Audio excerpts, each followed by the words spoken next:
today, umpisa na namin ang iimbestiga sa CLTG Corporation.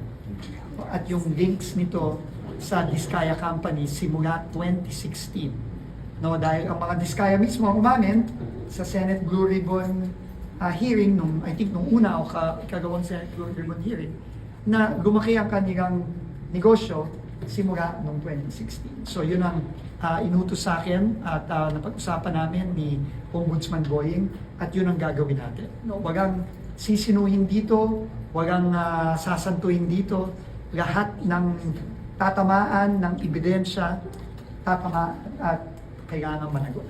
Ganun ang kasimple. No, it doesn't matter kung sino yan. No?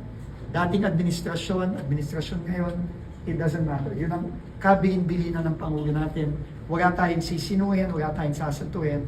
Lahat ng dapat managot, pananagutin natin. Titignan natin ngayon, no, base sa siniwalat ni Ombudsman Boying kagabi, titignan natin yan ngayon. No? Babalikan natin ang mga kontrata na sinabi lang mismo ng mga Diskaya, lumaki sila starting 2016. So, doon tayo magsisimula onwards.